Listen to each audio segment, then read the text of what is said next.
A very important session coming up for us. I must really thank Dr. Shetty for sparing his time for us uh, in such a important week on mental illness awareness week. I know how busy he is. I know how wanted he is. He's one of the most wanted persons in the circuit of wellness today. And yet he has taken time to be with us. So it is in order to introduce him in the manner that befits him most. So let me introduce him in a proper manner, not a very short manner, but properly, because that's what we need to know, that what an illustrious person we have amongst us today. So friends, Dr. Harish Shetty, as we all know, is a practicing psychiatrist with a postgrad in psychological medicine and a postgrad diploma in comparative mythology from University of Mumbai. Dr. Shetty has worked in the field of yoga and mental health under the illustrious Professor N.S. Wahiya for 12 years and has obtained rich experience in various areas of mental health work. We'll just let you know some of the important milestones and some of his important achievements. Dr. Shetty was appointed a consultant at the Seva Sadan De-Addiction Center and the National Addiction Research Center, which is a Government of India funded agency, in the year 1989. He served at both these centers till 2000. Dr. Shetty has immense experience in school mental health and has conducted hundreds of workshops for students, teachers, heads of institutions, and the non-teaching staff. And he's been doing this for more than 2 decades. So he's practically every week in some or the other educational institute where he's been championing the rights for the children across all his life. It is important to note for us as educationists that his petition with the Maharashtra Human Rights Commission to abolish the segregation which is practiced in schools, that is separating children by virtue of marks and dumping those who score less in separate divisions in school. This was accepted and segregation was abolished. A letter sent by the Chief Justice of Bombay High Court was also taken suo motu, and the segregation was established in 2006. His latest petition in 2000 segregation was scrapped. Scrapped, yeah. And his latest petition in 2015 in the Bombay High Court on learning disabilities has facilitated the starting of learning disability detection centers in every district of Maharashtra. This is an ongoing petition that aims at building systems for children with learning disabilities across the countries. All the boards are party to the same. It is not just for one particular board. Dr. Shetty has been very keenly working in the area of suicide prevention and is actively working in schools and colleges. He has taught at TIS for a decade in the 1990s as a visiting faculty and also in many other universities. He has immense experience in the field of disaster and mental health, and he has worked with the victims of the Marathwada earthquake, the Kandla cyclone, and the riot affected in Gujarat. He has also been assisting victims of piracy involving the Somalian pirates. Very, very unique. He has extensively counseled the victims and their families, those who were the victims of this piracy. He has evaluated the rehabilitative process following the Jabalpur earthquake and the Gujarat earthquake for a human rights group as to what needs to be done post this trauma. Dr. Shetty has been identified as one of the 17 young mental health workers by the World Health Organization and invited twice for training in the years 1995 and in 1996. He has also founded Maitri, which is an organization that works with families affected by mental illness. And this has been instrumental in training a large number of medical personnel in the field of mental health. Dr. Shetty has been also training the judiciary for about 2 decades at Nagpur. Then there's a Maharashtra Judicial Academy at Uttan. I don't know how many of you know this place, Uttan, on the other side towards Korai, if you go by road. He also trained the judiciary at the National Judicial Academy at Bhopal. He trains the judiciary on mental health, juvenile justice, and issues related to marriage and divorce. As a psychiatrist, he's been a member of committees appointed by Bombay High Court and overseeing the work of the MDC centers that houses mentally retarded children. He has been a key witness in the infamous Panvel and Thane orphanage cases of child abuse, where convictions were granted to offenders because of his witness. He has assisted the Bombay High Court in various mental health issues and continues to do so. He recently assisted the Bombay High Court in starting pre-litigation centers for warring couples, along with representatives of the University of Mumbai, TIS, and SNDT. The main aim of these centers is to bring down the number of litigation in marriage courts. This is the first of its kind in the country. Very interestingly, he has been training peace activists working in communally sensitive areas in India, and this has been an area of ongoing interest and activity for him. He has assisted the late Asghar Ali engineer and Ram Punyani in this matter. In 2003, he worked with the Medical Fraternity of Afghanistan, and where he was looking after the treatment of PSTD in Afghanistan on behalf of Action Aid, which is an NGO. Friends, as a trainer and researcher, he has conducted hundreds of training sessions for different professionals. He has also conducted a wellness software course for IIT Dharwad for students. He is a distinguished faculty at the Symbiosis Law College, Pune, and he has been appointed recently as a member of NTA, the National Testing Agency, which we are all aware, by the Union Cabinet on the behalf of the HRD Ministry, now Education Ministry. He is a trainer, a researcher, avid blogger. Friends, I have lots of words to express our gratitude to him that he's come here today. And I would also like to mention that it was on the request of Dr. Rutuja Karkhanis, who is a faculty at SDSOS, that Dr. Shetty has come here. And at the same time, I would also like to thank Mohita Junnarkar, who is our faculty in the School of Liberal Arts, who mooted that we should have such a session during the Mental Illness Awareness Week. So with this foreword and preamble, Dr. Shetty, over to you, and thank you for joining us. Please. Thank you, everybody, and it's a great afternoon. I'm going to grab your sleep, stop you from sleeping and resting. Probably it must be your lunchtime also. And when I start saying this, I would like to actually start by paying my obeisance to two greatest mental health professionals, Patanjali and Gautam Buddha. Patanjali gave us yoga, and Gautam Buddha gave us mindfulness or vipassana.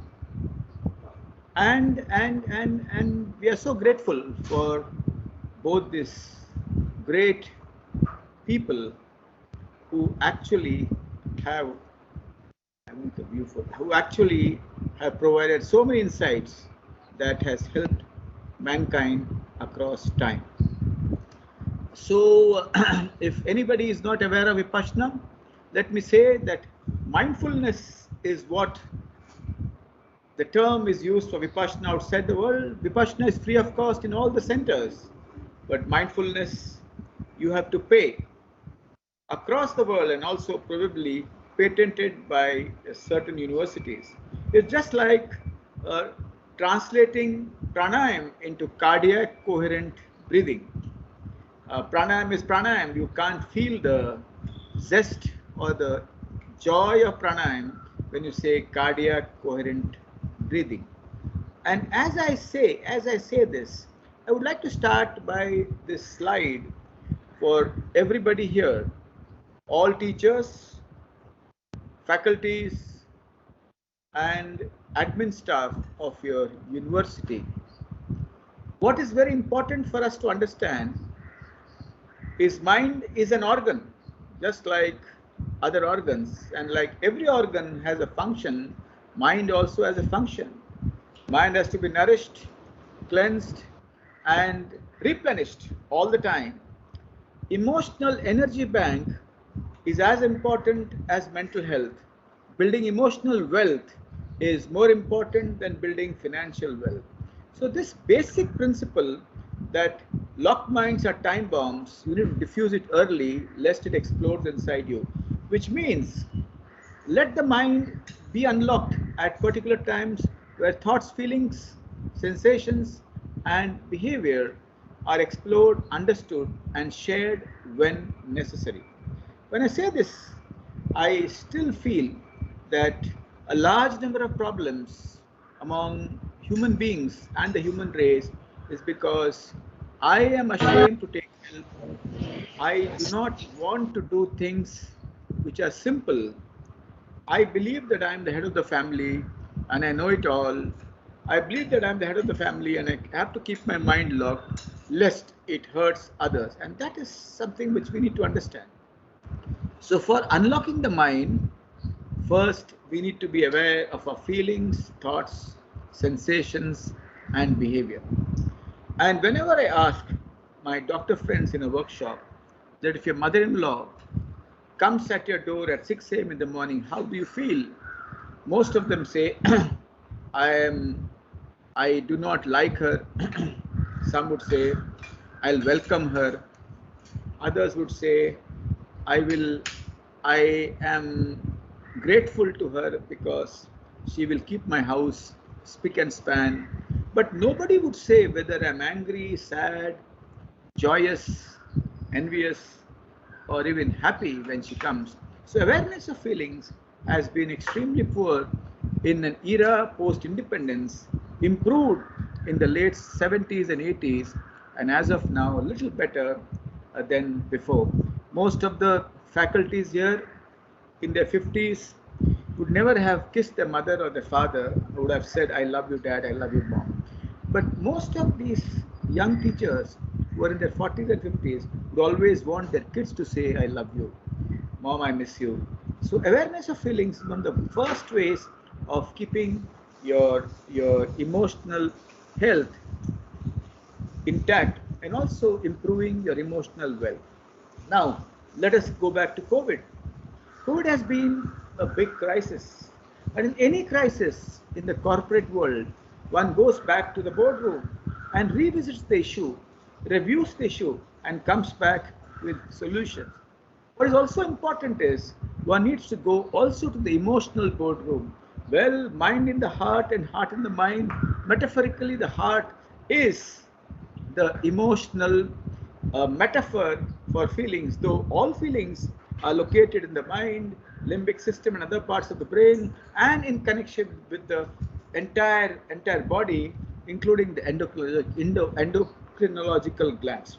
And as I say this, I would like to say that in the 21st century, anger is a metaphor. Angst-driven world, rapid pace of life, and so much of anguish because of reckless globalization, anger has been expressed both on the streets, in the boardrooms, and moreover on online platforms.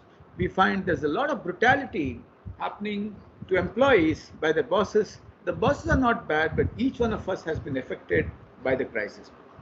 Again, I would like to say that anger is a normal emotion. Aggression is an abnormal state. Listening to your anger helps you to diffuse your anger. Not listening to your anger and believing that it does not exist, which would mean that anger envelopes you. The amygdaloid body makes you do things which are not healthy. And then, when you do not know that you're angry, you slowly become resentful. You slowly start building hostility, hate, and a revengeful nature towards that person. Most of the times, at times also, you could also go into a rage. So listening to your anger is one of the first steps to understand that your mind has to be understood and felt. And anger is a normal emotion. Aggression is an abnormal state. Well, there are happiness workshops all over the world, and a lot of people say that I do not feel sad at all. Sadness is again a normal emotion, healthy emotion, positive emotion. Depression is a negative state. And when I say this, I would like to add that when somebody is sad, remember, if you block your sadness, you're not able to feel the joy, nor are you able to express your love. So sadness is essential as one of the most important emotions, and one might feel sad without reason. And most of the emotions follow the rules of the classical music, ragas of the classical music. They go up and down. Jealousy, of course, of course. I mean, one gets promotion, the other does not. There's a hike in somebody's salary, the other would not. Somebody buys a bigger car than us. And jealousy is again a very normal emotion. I still remember when I applied for a job at a college, I did not get it. Somebody was not interested in the job actually got it, and four of us who did not get it sat down and cribbed about the person. If you actually travel in a train, you'll see people abusing their bosses left, right, and center.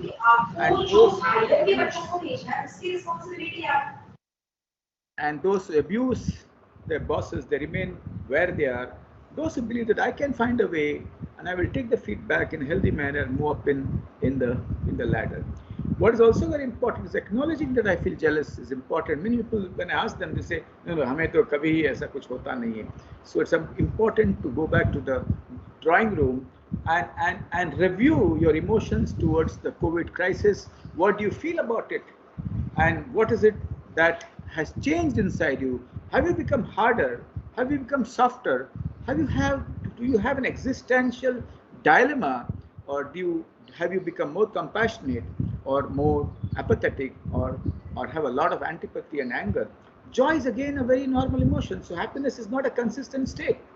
What is very important for us to understand that peace is something you can chase, and joy is a byproduct of peace, which is so. Fear is a normal emotion. Anxiety is an abnormal state. So if somebody says, I'm not scared of anything, if somebody says, I'm fearless, he or she is lying. So accepting fear as a normal emotion and anxiety as an abnormal state is extremely important. Well, the king of all feelings, the most energizing feeling on this earth is love.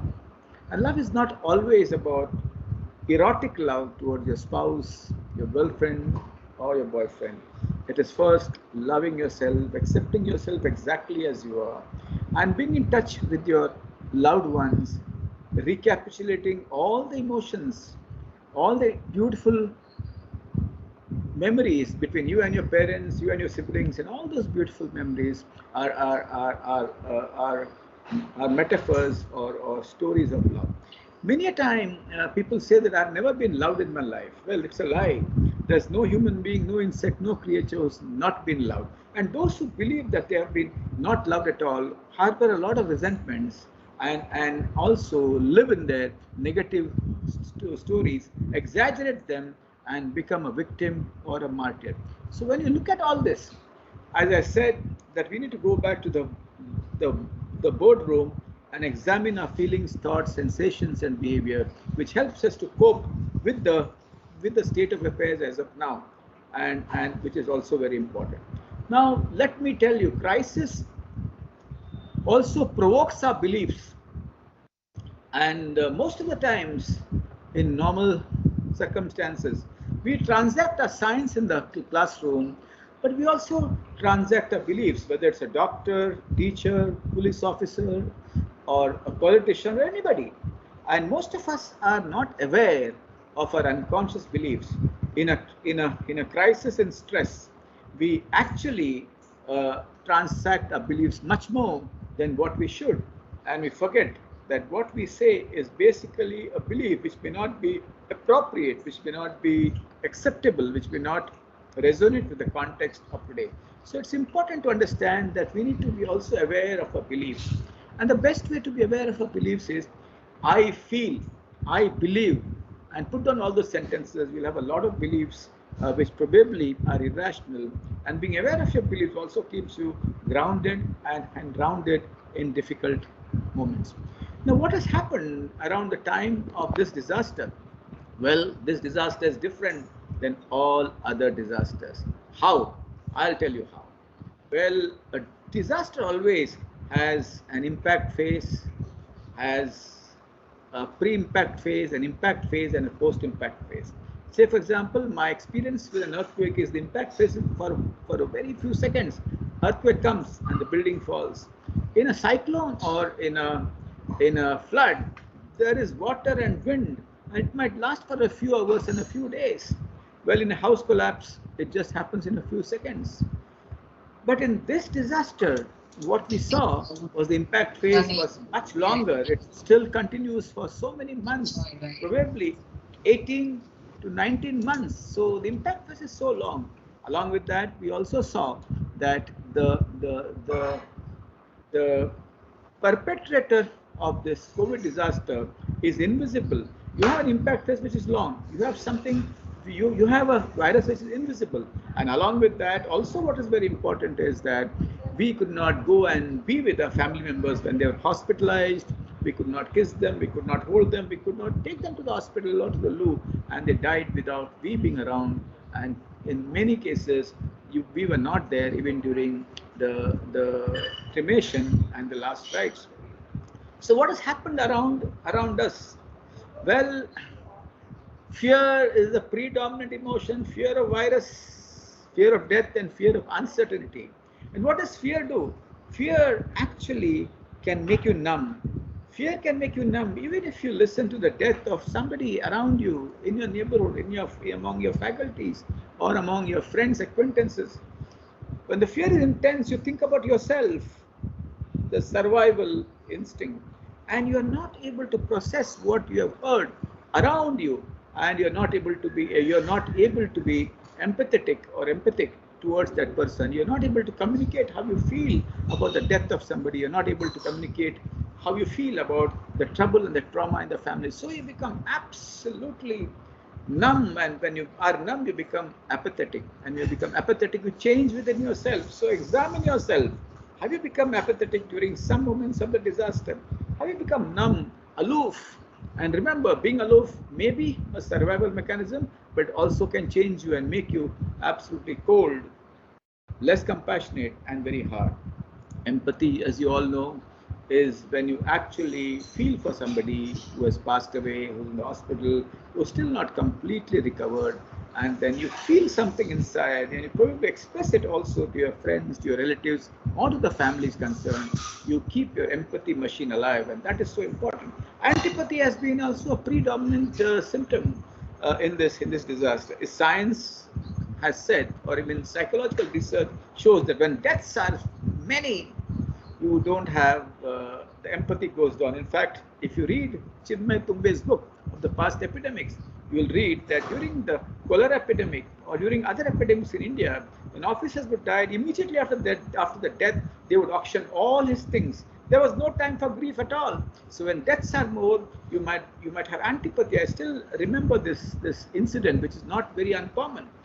A father wanted to go and see his sister who's in the hospital, COVID, but on the 40th day, and he or she was out of COVID, but she had complications, and the doctor had called the father. When the father was about to leave the house, the son said, "No, Daddy, you will not go.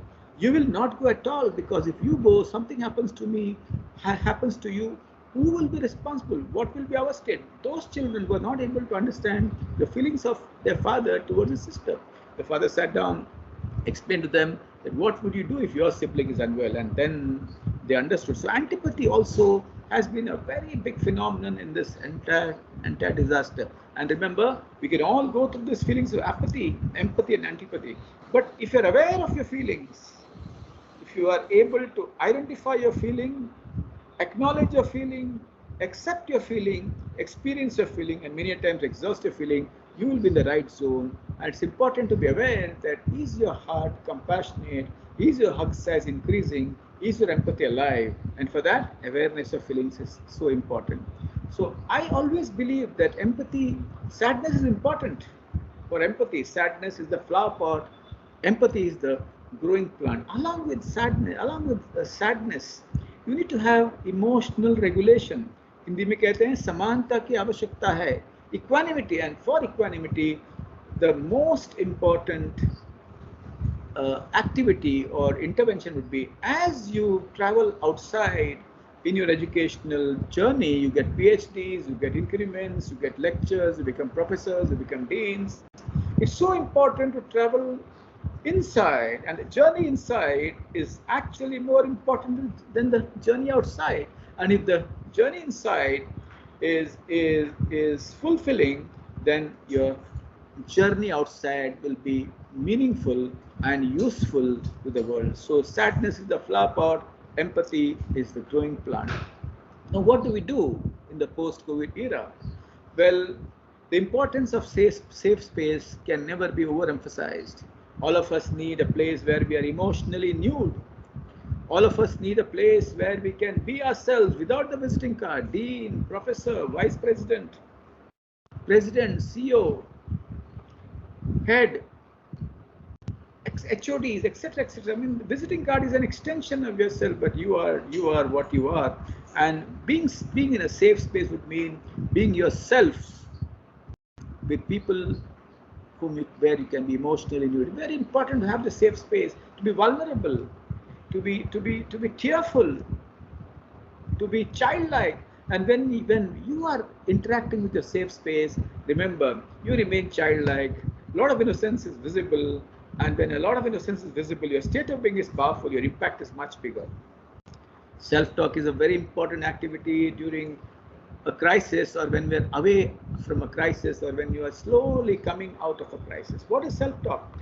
Mind is filled with a lot of thoughts, and most of the thoughts during this crisis was of fear, uncertainty, death, fear of the future, fear of our own close relatives, fear of our parents, grandparents.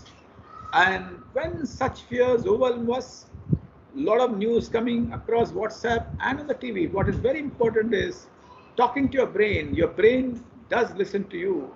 And talking to your brain would mean all those cognitive distortions can be actually worked hard with self. I'll give you an example. Somebody came and said, I cannot actually manage all the million megabytes coming to me across various social media. I told the person, let us look at three things. Let us look at science at its best. During the second wave, I said 95% people recovered and came home. 85% only recovered through quarantine. And we are much smarter in the second wave than we were in the first wave. There are treatments available to us. And if you are actually following the protocols, vaccine 1, vaccine 2, vaccine 3, the probability of you being safe is very good. And then beyond the self-talk, we also talked about how to maintain a routine, how colors can actually make you feel so nice. Women use a lot of colors when they're down. Men don't. They pick up the shirt which is there on the top and wear it. Around after safe space and self-talk, what is so important for us is auditing our life. What did we do in this disaster? Did we learn something? Were we useful to somebody? Online classes, could we identify children who are very, very quiet, extremely irritable? Could you identify kids who probably lost their parents or their loved ones? Could you identify kids who are in distress? Or were you only transacting your science like what you are supposed to do, and only were you transacting only our responsibility? Well, this audit is so important, and when you audit, you correct yourself, and the self-audit is much more important than a reflective audit from a friend or from a colleague or from a peer. And emotional audits are more important than financial audits. So these three words are very important for all of us.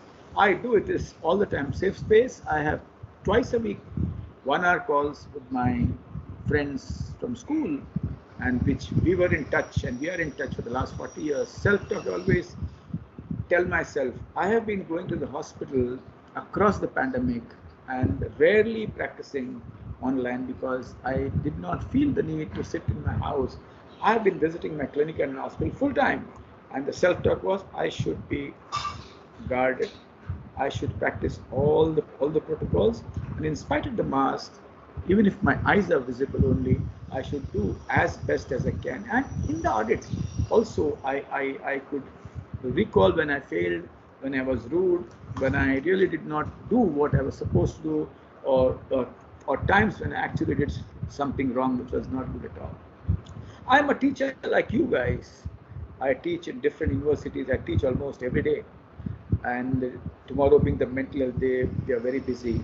So at least across March, April 2020, I must have been speaking at least 4 to 6 times a week to different audiences. So why do I do that? Let me tell you why do I do that. I love to teach. I love to share. I love to listen. I love to learn, and that's my first love. And you guys are also like us. Teachers are teachers because they love their work. They love their work more than their spouse. They love their work so much that brings a lot of energy in them. Great teachers may get exhausted, but are happy.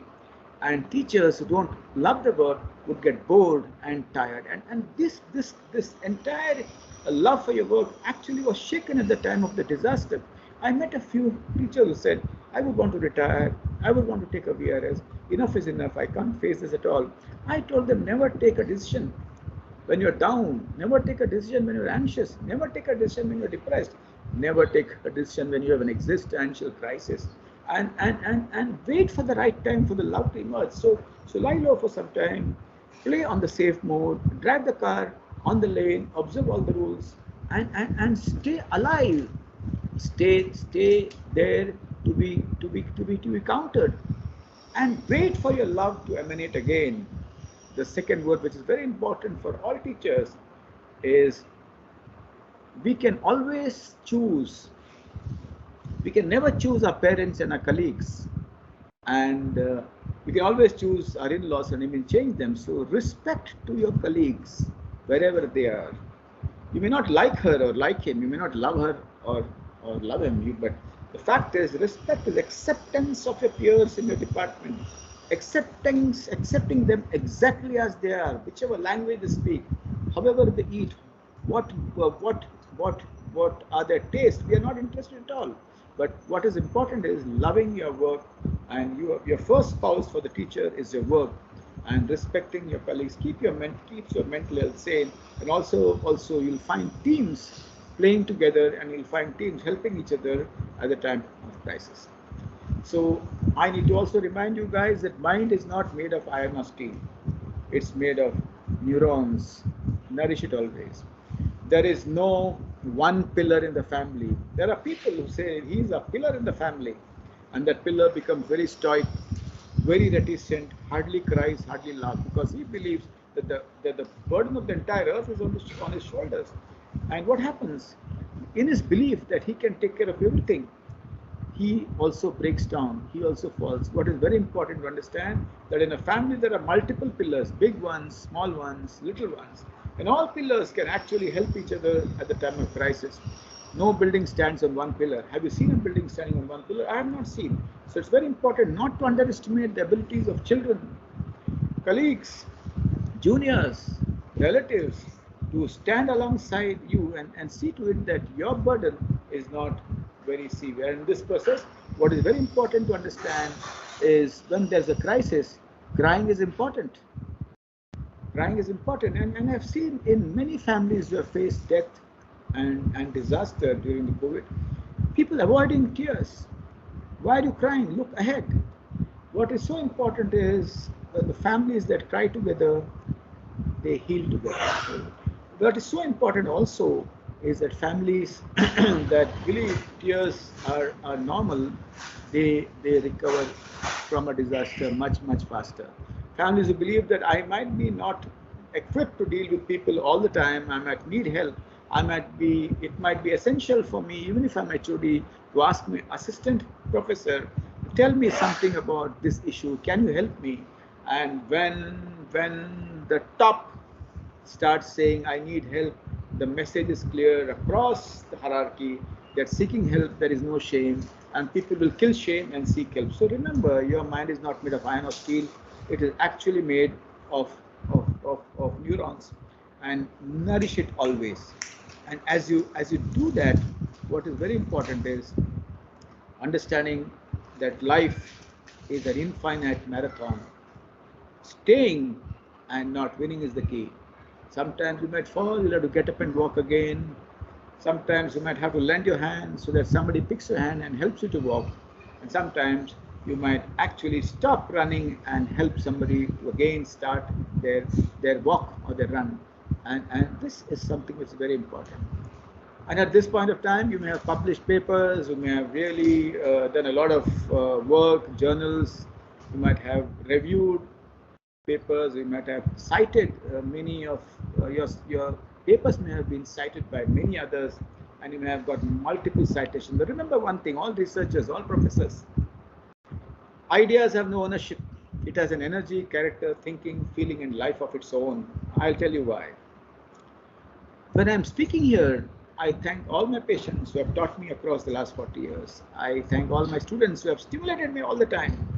I thank actually my teachers and my peers, because what I speak is because of a complex interaction between me and the world around, between me and my family, between me and my environment, including non-human beings.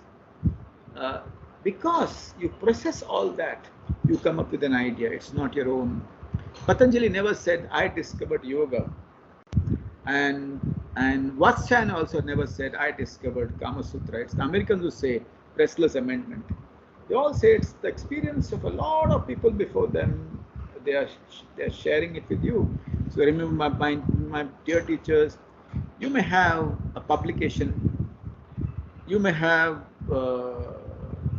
found out something much before than the others, but remember, all these ideas have not come from dry air. They have come because your being has interacted with a lot of people around you and probably across the cosmos, and you have been able to absorb knowledge from the cosmos. It's not you, it's the cosmos which is expressing the idea. So I've said that fear of the virus, fear of future, and fear of death are three important things. Now, let me say, the mental health of a teacher is great when you are not only talking inside the classroom, but you have casual conversations with students.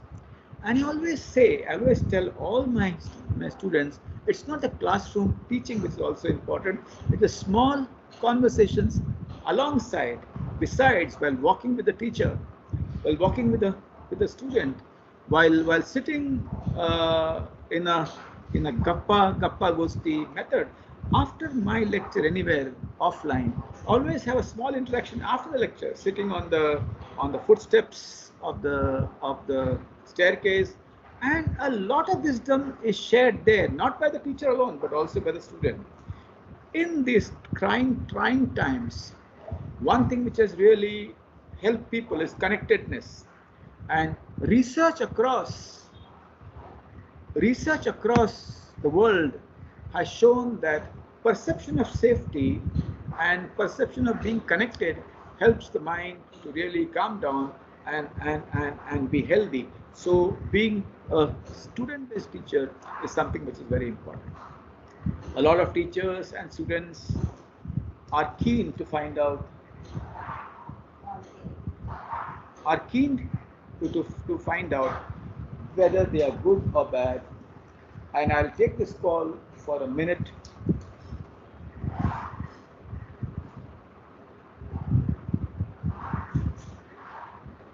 And a lot of people behave like as if they were in a cage, and they actually had to rush. Kasauli, Maldives, nothing wrong.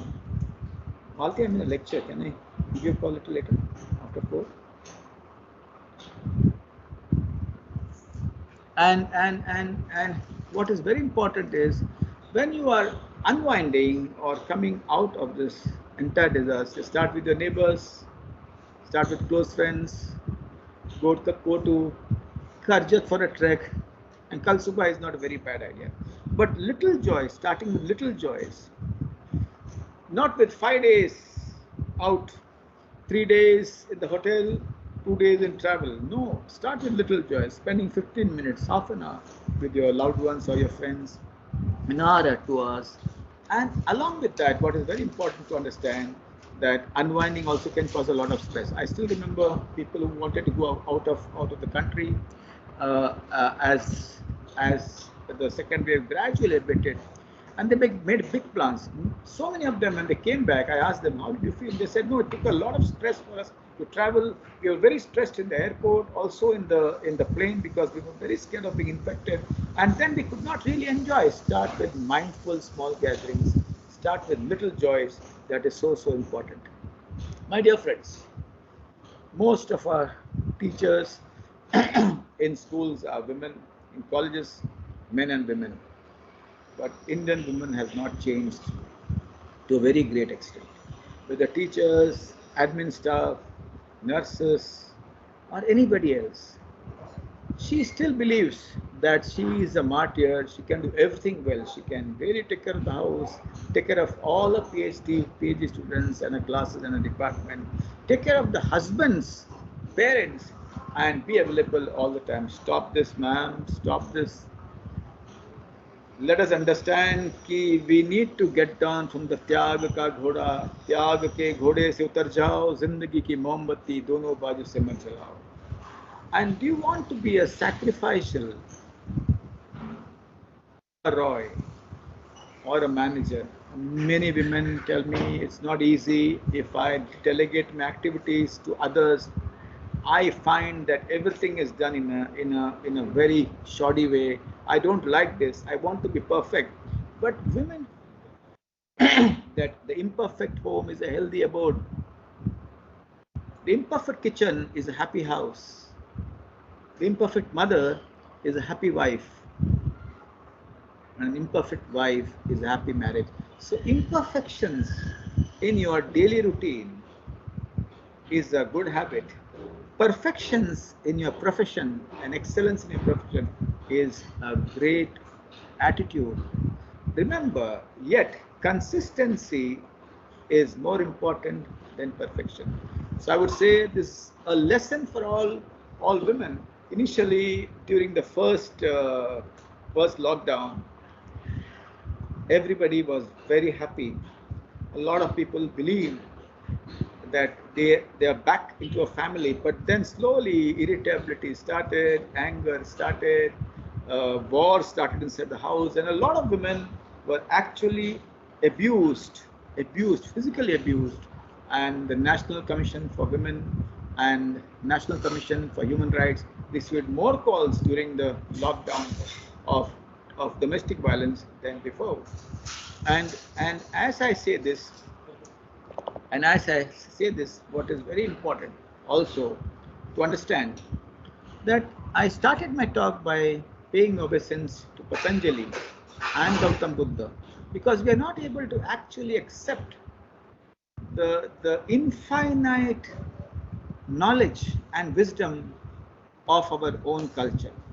My dear friends, yoga is not only a retirement activity or an activity for bored housewives, but for teachers, students, and everybody. This is the US Navy practicing yoga in their ships, and they have prescribed this for all their sailors, not only during the time of the disaster, but in otherwise. Americans are smart in absorbing everything what is good, but Indians, next month first से मैं yoga start करूंगा. Time ही नहीं मिलता है, इतना काम है. आपको क्या पता है, मैं डीम्ड यूनिवर्सिटी का प्रोफेसर हूँ. अरे यार, जो 10 काम करते हैं उनको 11वां काम आसानी से वो कर सकते हैं. So important to understand that this yoga helps your mind and body to be in rhythm, helps your sympathetic and non-sympathetic nervous system, parasympathetic and sympathetic nervous system to be rhythm. It keeps your mind and your cosmos in rhythm, and that is so important for you to understand. Ministry of Education has said recently in a study by IIT Bombay that yoga boosted the mental health, improved the grades, and also improved the interpersonal relationship. As you are teaching your students online, and slowly as colleges are open, remember, a lot of boys and girls have various problems. So many of them have lost their livelihood because of their parents losing jobs. So many have left Bombay, though NMIMS caters to the upper class and to the high-end families. Stress can affect any family. A poor family might accept that they have financial problem, but an upper class, upper middle class family will hide their financial worries. So many of your students may have lost their family members, their friends, their acquaintances. So many boys and girls actually have had breakups because they could not meet their loved ones. And when you actually do this, remind every student that their mothers took 9 months to form their hearts and not to let random people break it in 15 seconds. In your classrooms, don't transact science and the subject, transact life, which is so important. 90% of your time, 80% of your time, you may transact a subject, but 20% of time, what is very important is to ask, how are they? What are they doing? What exactly they are thinking? And that is very important. As I say this, I would like to also say that that as I say this, I would like to also share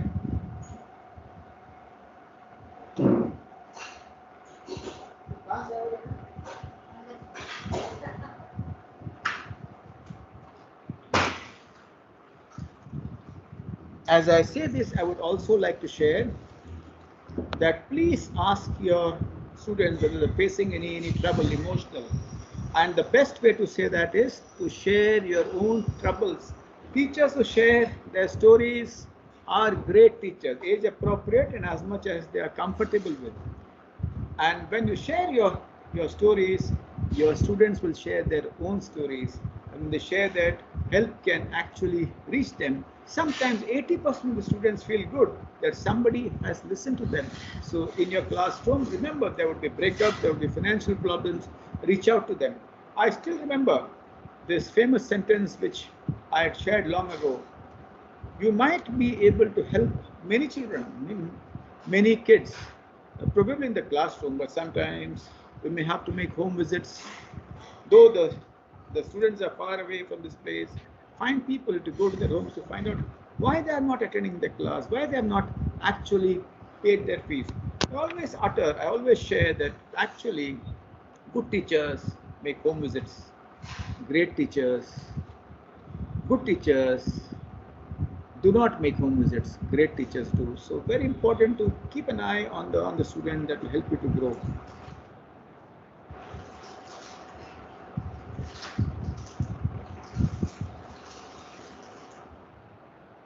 Well, in spite of everything, we find that there's a mental health epidemic around us. A lot of young boys and girls are coming with sadness and depression. A lot of people who have faced COVID and recovered have anxiety and depression, pain all over the body, and a lot of it is actually very difficult. Some of them do not share what they feel, and they may be hiding it. And for the lay people, fracture is visible and depression invisible. Let this invisible depression be visible to you, so that in case if there is somebody who needs help, you need to tell your counselors to reach out to them and see that they are helped and assisted. My dear friends, this is a myth which we all believe in. हाँ, आपदा आके गया है, disaster आके गया है, समय से सब कुछ ठीक हो जाएगा, अपने हाथ में कुछ नहीं. No, my dear friend, mental health pandemic is worse this time than any other disaster, only because the virus is invisible, the impact phase is too long, and of distance, emotional distance between us and those who have been quarantined, those who have been hospitalized, and those who have seen those gory scenes in the hospital, ventilators, dead bodies being escorted out of the hospital. And remember, if the mind is fractured, it may not heal with time. Intervention is always essential. As I slowly close, I would like to share that Panchamrut is the key to good health. As I said, yoga, Exercise, I always tell people if they've heard about Black Dog, and if they've heard about Black Dog, they may remember the whiskey, but this Black Dog is the WHO movie for 4 minutes on depression, which each one of us should see. Black Dog is the word which Winston Churchill used for his own depression. And that also shows, that movie also says that exercise breaks your stress, prevents your stress. And when you prevent stress, you prevent depression. Exercise also helps you dissolve fears, tears, and anger. Extremely important for us to understand that. Mild depression exercise can actually take care, but it's important to see a psychologist or a psychiatrist. Good diet, good sleep. Sleep has been a very difficult activity for students. Most of them are on Netflix and Amazon late at night, and they do not believe and they do not understand that playing around with your sleep or playing around with your brain might actually destroy your hypothalamo pituitary adrenal axis, might destroy the synchrony inside the body, will destroy the orchestra in the body, and the mind and the body connection breaks, wherein all the organs actually go on a toss and go on strike. The pancreas says, I will stop secreting my insulin. The stomach says that I will not give you enough enzymes to digest your foods. The liver says I'll be slow and sluggish and will not throw the dirt out of your body. And so slowly, what used to happen earlier in the 1970s, at 65, things would happen, bad things would happen at the age of 30, 35. So it's so important to really impress upon the young through various creative activities that they should not compromise with their sleep. Said kindness.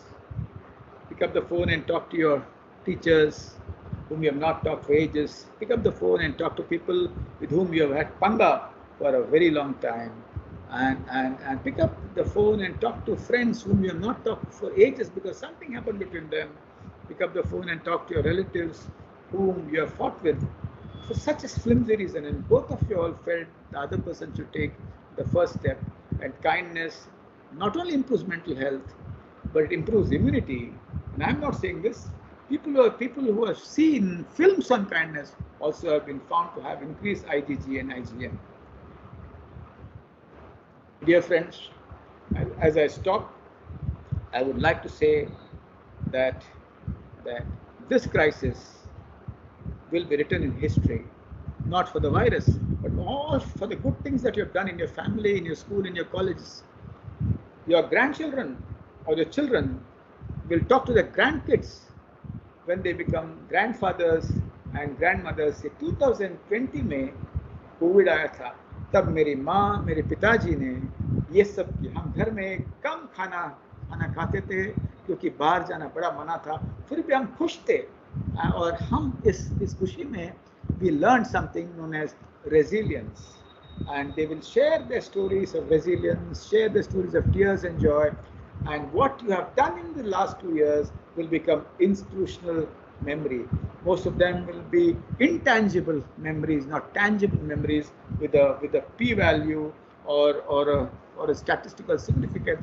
But stories run the world, protocols don't. And with this, I would say congratulations to all of you for facing this crisis in a very admirable way. My best wishes to all those who have suffered to improve completely. My condolences to all those who have lost their family members to COVID. I have lost 2 members in my family. I cremated one of them alone with my nephew, and I know what you may have gone through. But remember, जो बह गया वो पानी है, जो रह गया वो जहर है. Don't stop your tears. Family that cries together heals together. With this, I stop. I thank Mr. Chawla, Professor Chawla, for inviting me. I thank Rutuja Karkhanis, my dear friend and a psychologist, and I thank each one of you for being so patient and listening to my entire chat. Thank you. Thank you so much, Dr. Shetty. It was a mesmerizing session, and the points that you have raised are so pertinent, and I'm sure that something or the other has always been resonating with some of us, whether it's about death of a loved one, whether it's about anger, whether it's about jealousy. Everybody has experienced some or the other thing, and what you have said is completely relatable. I would like to ask the audience, in case they would like to ask anything or say anything or like to share something of their own, which they went through during these times. And as Dr. Shetty said, just sharing about yourself, just talking about yourself. And he gave an example himself just now by sharing that he lost some of his people. So like he said, that when you talk to your students, you want to have a conversation with them, share with them, and they will share it with you. So Dr. Shetty has just shared with us. So if anybody would like to share anything, ask anything, say anything, Dr. Shetty would be happy to hear.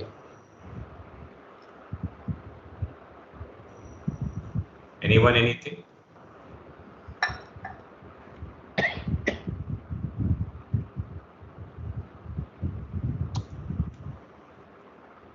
Yeah, there are some comments about the point on apathy and empathy exist together. I never thought about that. Thanks for explaining. So I have also taken one particular screenshot, sir. That imperfect home is a healthy abode, imperfect kitchen is a happy house, and that's right. So like we keep looking for perfection and causing ourselves distress. So finding pleasure in imperfection and making it a part of life, I think, is a great way to be at peace with yourself. Absolutely. I would be very happy if some of the teachers shared how they coped in their families and in their online classes. Yes, I think that would be a good thing. Some faculty can share their experience as in the online teaching, particularly now, though it's a way of life. But in the earlier times, when we just started off in the earlier few months, in the first round of the COVID wave, some faculty may like to share, or maybe I'll just pick up random names. That would be. Anybody would like to volunteer? So I think faculty is one, and then we also had the administrators, and here we have one of the leading administrators, Dr. Anju, who switched on video. Yes, hello, Dr. I want to say hello to Dr. Harish Shetty, who's been a colleague, and it's been wonderful listening to you, sir, on so many platforms. I think you took a lot of effort, and all the Sundays in the last year were devoted to sessions with Dr. Shashank Joshi. I heard every single one of them. And I must share, since Dr. Shetty is here, that I personally also went through certain personal family crisis, which was not COVID related, but it was an emotional upheaval. And I also sought help from Dr. Shetty at that point in time. So although I'm a practitioner myself, and while I was healing a lot of students who would reach out to me, when I was going through this crisis, Dr. Shetty was available to me, and there was a lot of guidance that came from him, a lot of strength. And since we were all caught with COVID, there were so many new things that I discovered about my own self that I think it's just I'm sharing so that people understand that all of us at whatever level we are have gone through some crisis or the other. And sharing is only something that has relieved us. It is not a taboo or a myth or a stigma rather to reach out for help. So please consider that what Dr. Harish Shetty, of course, is wonderful in his presentation as always, and brings out the most difficult points in the simplest manner. I have been hearing him right through our teaching career. So thank you, Dr. Shetty. This is wonderful listening to you. There is some Mr. Sri who has put his hand down. Mr. Sri, yes.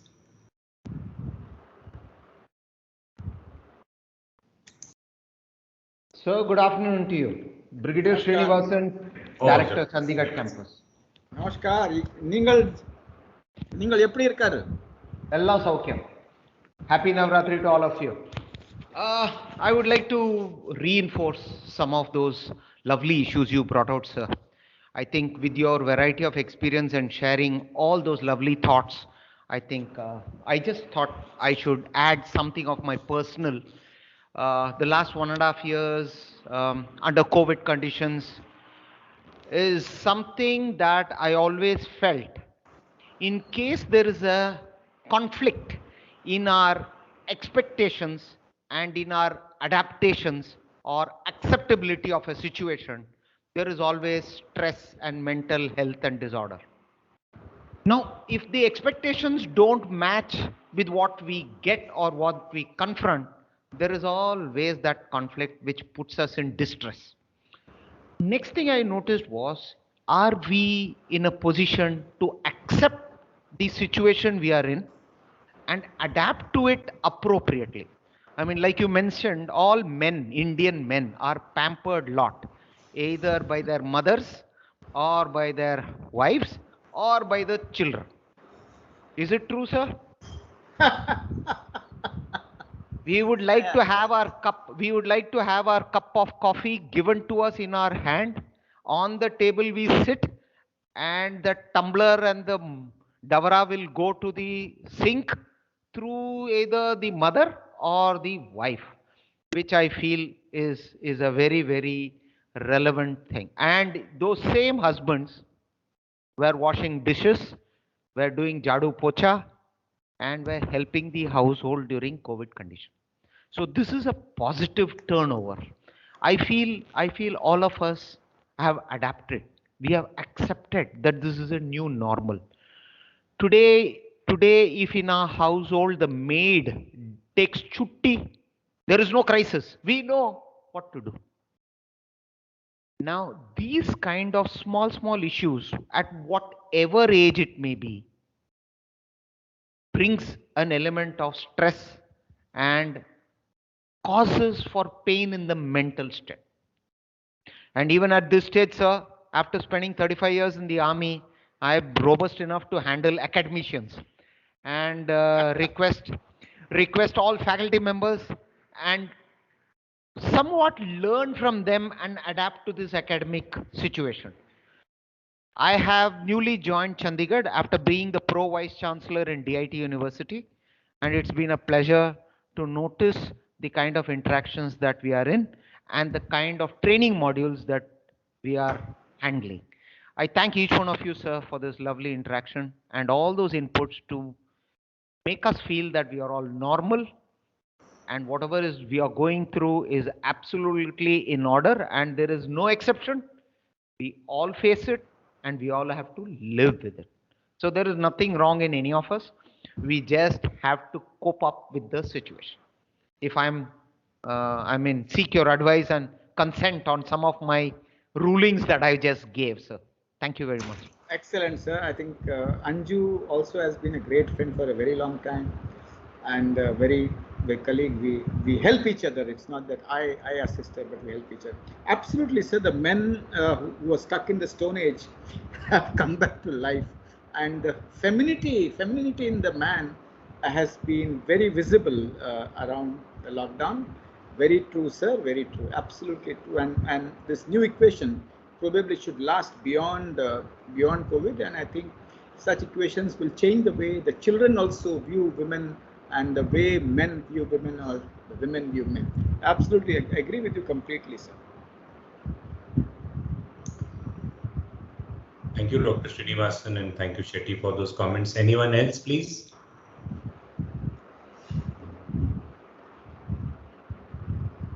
As an observer, I have an observation.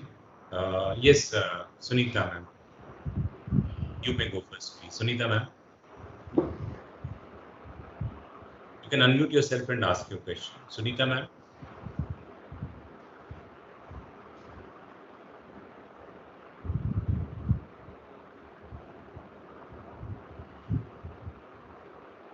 She had put in a network issue. Okay.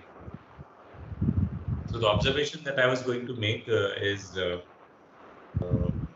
kind of the presentation was a very tricky subject, but you made it. Most of your slides had pictures from Bollywood, which can actually go and reside in your mind. So the use of the Bollywood pictures and the videos and the references was very interesting, and I thought as faculty one can consider that as a way of teaching. Rupali has put her hand up. Rupali, yeah. Rupali Karande. Rupali, please. Yeah, hello, sir. Namaskar. It was a very nice, it was a wonderful session. I just want to ask, suppose now I have a son and a daughter. So let's say my daughter's nature is she's very bubbly, she tells everything to me, she shares everything with me. And my son's nature from, starting is like he's introvert, he doesn't talk much and all. So, do I say that my son has some psychological issues and my daughter is normal, or I mean, how do I interpret their nature? That is what I want. धन्यवाद रुपाली, तुमचा प्रश्न Yeah. अगदी चांगला आहे. Uh, Well, God is the champion of diversity. Man is the champion of structure. So the two different children are flowers in their own way. Don't think that people who talk a lot share their feelings. No, may not be true. They may be extroverted, but they may be ekal atla gati che. They might talk more, but they might not share their feelings. And don't believe that introverted children would not share their feelings. Introvertedness might use few words, but they may share your feeling.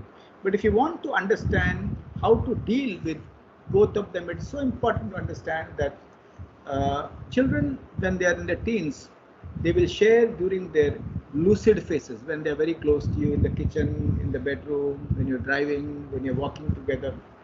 And encouraging children to share feelings is a very important attribute or a very important intervention by the family. In fact, encouraging them to share bad news early is such an important software which we need to instill. Your introverted boy is not at all ill. The issue is that he might share either symbolically by doing something for you in the house, either by saying something occasionally, but that occasional word has a lot of depth, or by writing or by drawing. So allow him to be where he is. But if there's anxiety to share, if you share your life, he will share his life with you. When parents share their stories, not their glories, the children also share their stories, both joyful and difficult ones. But when parents say, मी लहान होतो तेव्हा गरिबी होती, मी काय काय केलं तुम्हाला माहित नाही. No, no, these are glories. But if they share their stories, introverted boys and girls will surprise you by coming and sharing their deepest thoughts. So God is a champion of diversity. There are two different characters, two different creatures. And each one is beautiful in his own way or in her own way. Thank you, Rupali, for that beautiful question. okay, thank you, sir. So we should take some special effort to create dialogue between our son and us, right? Or I would maybe, no, yeah, at times he expresses, so it is there that he expresses the name. I would not say very special efforts. You may have to nudge them a little more, but don't believe that your girl, because she's extroverted, she may share everything. And, Okay. and that is also very important. Yeah, yes. Thank you, Rupali Tai. Thank you, sir. Thank you very much. Thank you. Sunita ma'am, are you in a position to? Yeah. Earlier, I was not able to, unmute myself, and Okay, I go did ahead. not see the Please. icon. Yeah. Since Dr. Shetty asked, and I have heard him a couple of times, he had visited our college, Mikibai College. I'm a faculty teaching to undergrad, and since he asked, what is your experience during the online classes? I must share that last year I was little disturbed that students are not responding in the online classes. But I have become more empathetic towards them. And like doctor said, that you have to be communicating with them outside the class also on MS Team, replying to their queries or questions, whatever they have. So I feel that this year it is much better experience that they have started responding, and that is my personal experience. I just wanted to share.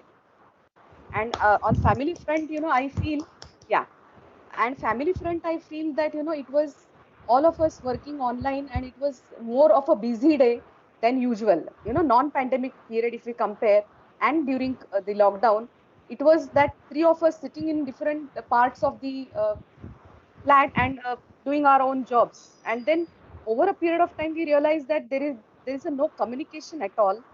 And then we worked on that, and now we have, all of us, we have realized it. So that self awareness and realization has actually allowed us to come over that situation, and now we are enjoying a lot of quality time with each other amongst. Thank you. Thank you, Sunita. Thank you. Professor Sriram, you can unmute and ask your question.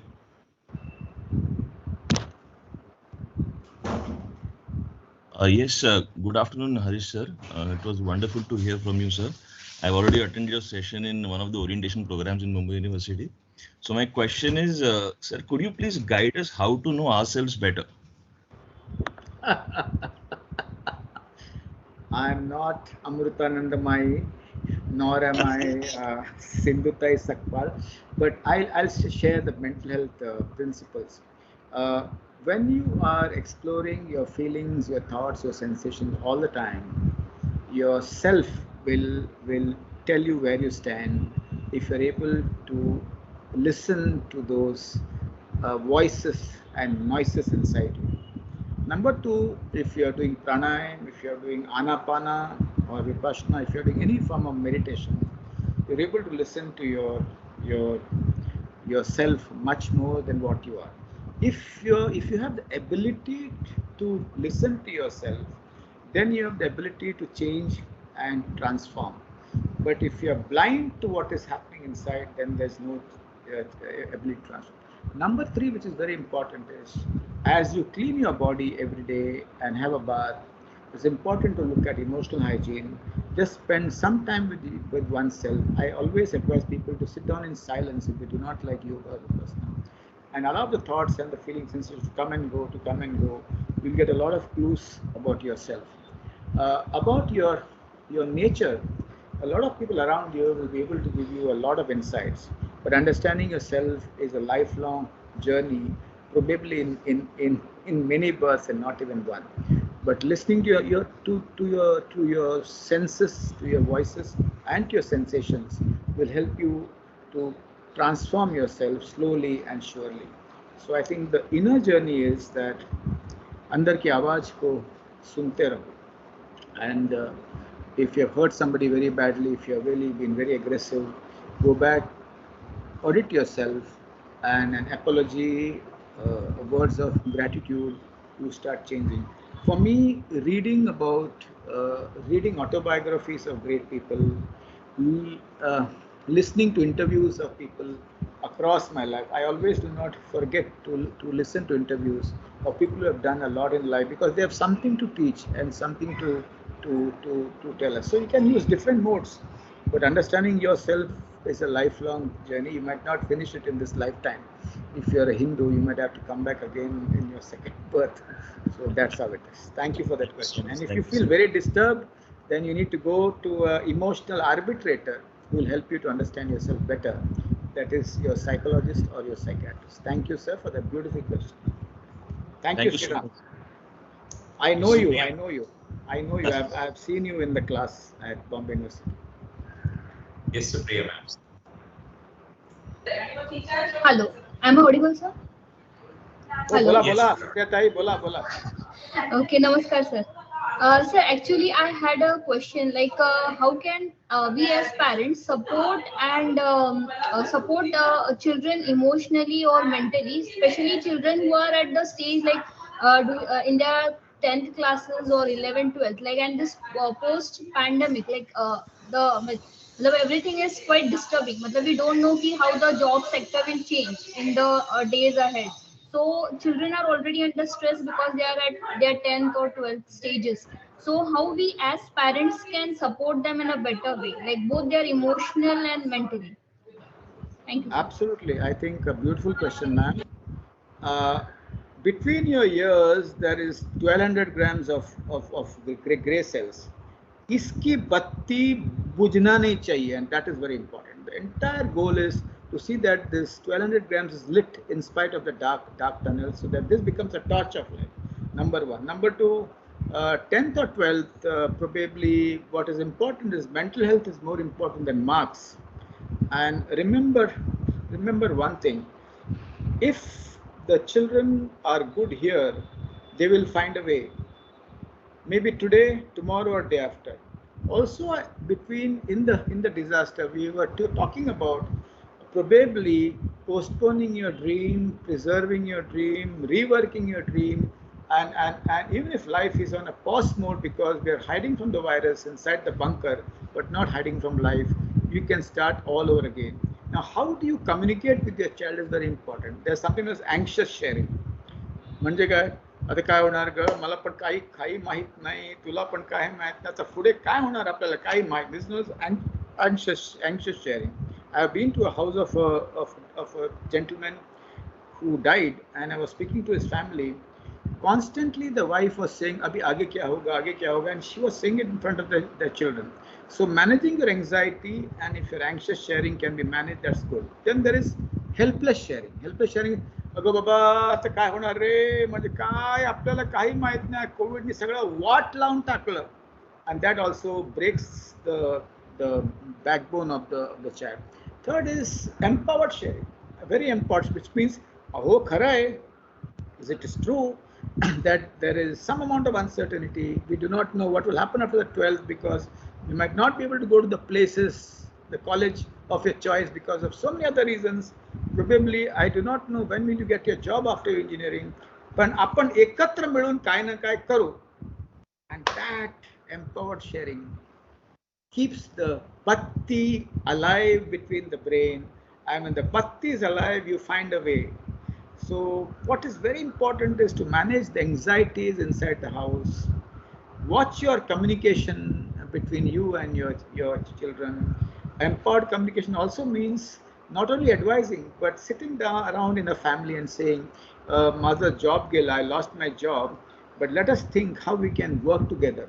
And what is so important here is not looking at this false word, reputation. Reputation is a fantasy.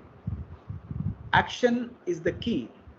So what you were in your visiting card, what you are in your visiting card after some time, whether your visiting card has any relevance in COVID times is not important. I was the vice president, I was the HOD, I lost my job, but let us sit down and find out what we can do. So when you say this, what happens is every brain is charged. And remember, the most innovative ideas might come from the simplest of brains, the younger ones in your family, and the simplest minds are the most profound. So 3 things: managing your anxiety, empowered communication, and taking a pause if necessary.